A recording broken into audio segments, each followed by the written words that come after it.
Russian researchers in the late 1940s kept 5 people awake for 15 days using an experimental gas-based stimulant. They were kept in a sealed environment to carefully monitor their oxygen intake so the gas didn't kill them, since it was toxic in high concentrations. This was before closed-circuit cameras, so they had only microphones and 5-inch thick glass porthole-sized windows into the chamber to monitor them. The chamber was stocked with books, cots to sleep on but no bedding, running water and toilet, and enough dried food to last all 5 for over a month. The test subjects were political prisoners deemed enemy of the state during World War II. Everything was fine for the first 5 days. The subjects hardly complained, having been promised, falsely, that they would be freed if they submitted to the test and did not sleep for 30 days. Their conversations and activities were monitored, and it was noted that they continued to talk about increasingly traumatic incidents in their past, and the general tone of their conversations took on a darker aspect after the 4-day mark. After 5 days, they started to complain about the circumstances and events that led them to where they were and started to demonstrate severe paranoia. They stopped talking to each other and began alternately whispering to the microphones and one-way mirrored portholes. Oddly, they all seemed to think they could win the trust of the experimenters by turning over their comrades, the other subjects in captivity, with them. At first, the researchers suspected this was an effect of the gas itself. After 9 days, the first of them started screaming. He ran the length of the chamber, repeatedly yelling at the top of his lung for 3 hours straight. He continued attempting to scream, but was only able to produce occasional squeaks. The researchers postulated that he had physically torn his vocal cords.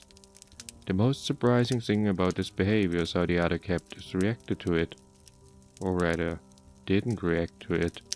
They continued whispering to the microphones until the second of the captives started to scream.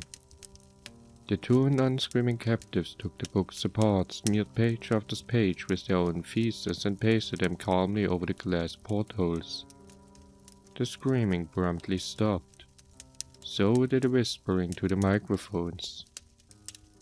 After 3 more days passed, the researchers checked the microphones hourly to make sure they were working, since they thought it impossible that no sound could be coming with 5 people inside. The oxygen consumption in the chamber indicated that all 5 must still be alive.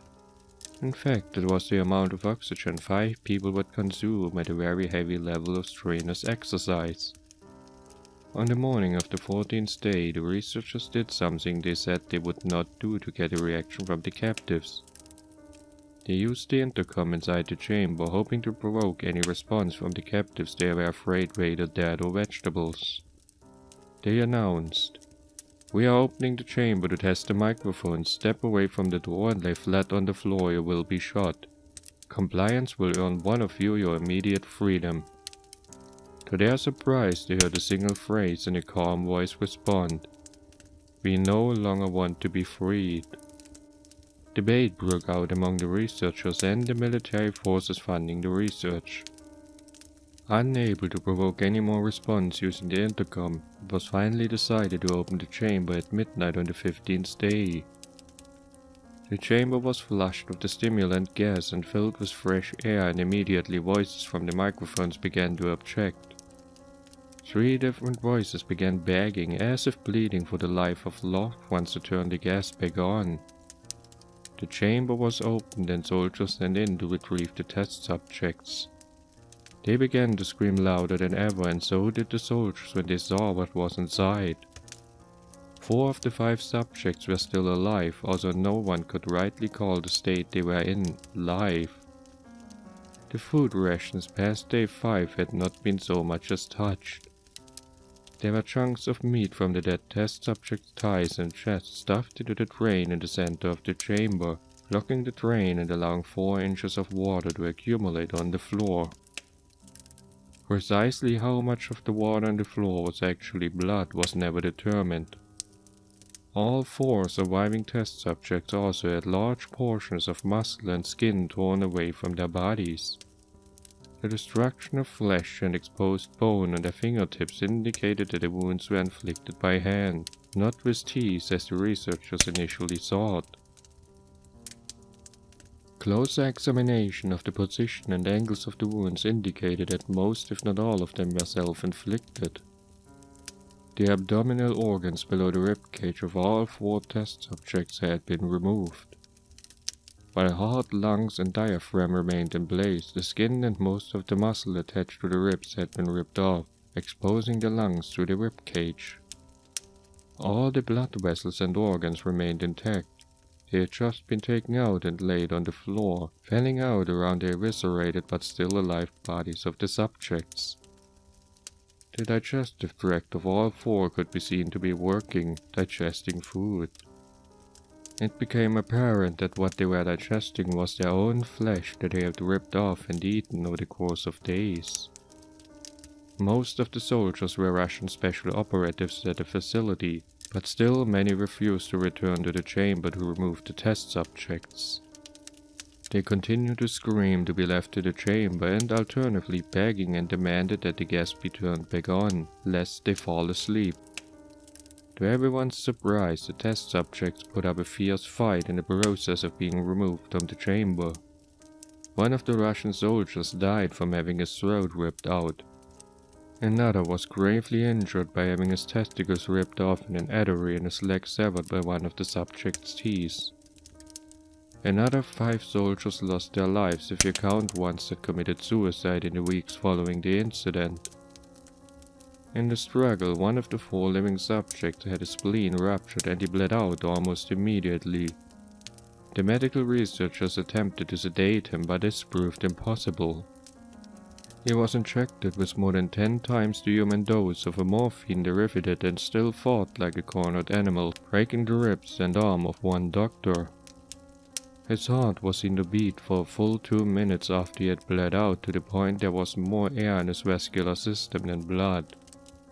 Even after it stopped, he continued to scream and flail for another 3 minutes, struggling to attack anyone in reach, and just repeated the word "more" over and over, weaker and weaker, until he finally fell silent. The surviving 3 test subjects were heavily restrained and moved to a medical facility, the 2 with intact vocal cords continuously begging for the gas, demanding to be kept awake.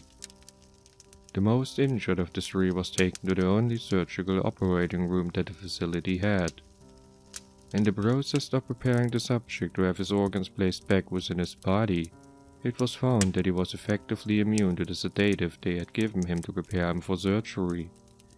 He fought furiously against the restraints when anesthetic gas was brought out to put him under.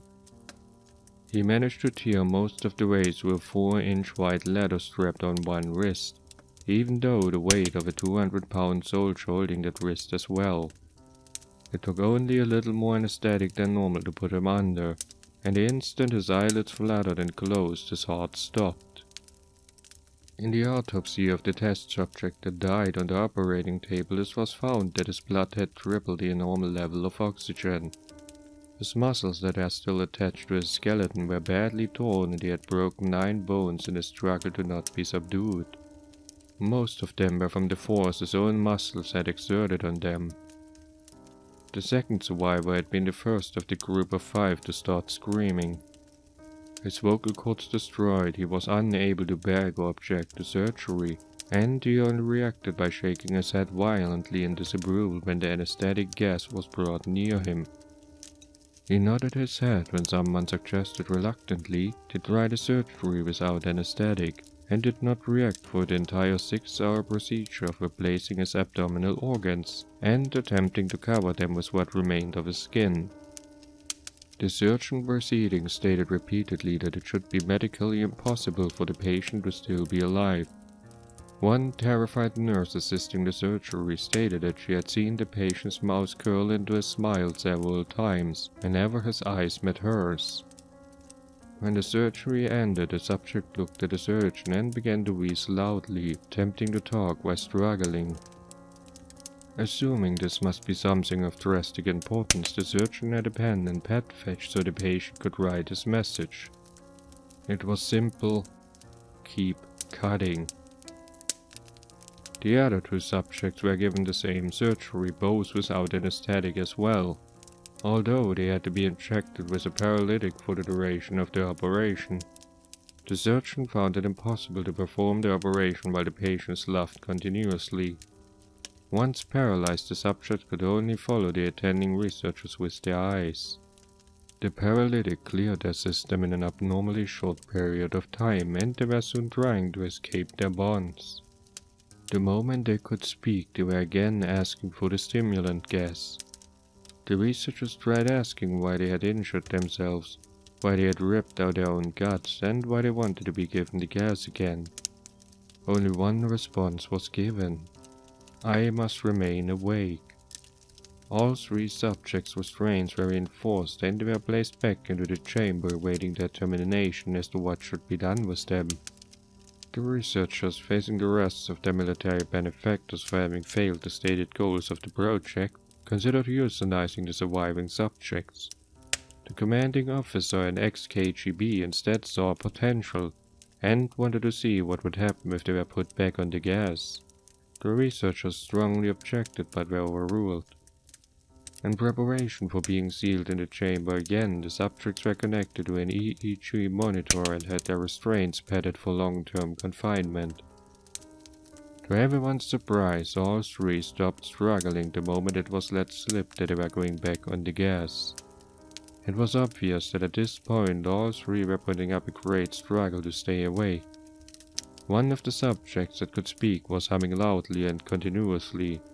The muted subject was straining his leg against the leather bonds with all his might, first left, then right, then left again for something to focus on. The remaining subject was holding his head off his pillow and blinking rapidly. Having been the first to be wired for EEG, most of the researchers were monitoring his brainwaves in surprise. They were normal most of the time, but sometimes flatlined inexplicably. It looked as if he were repeatedly suffering brain death before returning to normal. As they focused on the paper scrolling out of the brainwave monitor, only one nurse saw his eyes slip shut at the moment his head hit the pillow. His brainwaves immediately changed to that of deep sleep, then flatlined for the last time as his heart simultaneously stopped. The only remaining subject that could speak started screaming to be sealed in now. His brainwave showed the same flatlines as the one who had just died from falling asleep. The commander gave the order to seal the chamber with both subjects inside as well as 3 researchers. One of the named 3 immediately drew his gun and shot the commander point blank between the eyes, then turned the gun on the mood subject and blew his brains out as well. He pointed his gun at the remaining subject, still restrained to a bed as the remaining members of the medical and research team fled the room. I won't be locked in there with these things. Not with you, he screamed at the man strapped to the table. What are you? He demanded. I must know. The subject smiled. Have you forgotten so easily? The subject asked. We are you. We are the madness that lurks within you, begging to be free at every moment in your deepest animal mind. We are what you hide from in your beds every night. We are what you sedate into silence and paralysis when you go to the nocturnal haven where we cannot breathe. The researcher paused, then aimed at the subject's heart and fired. The EEG flatlined as the subject weakly choked out. So nearly free.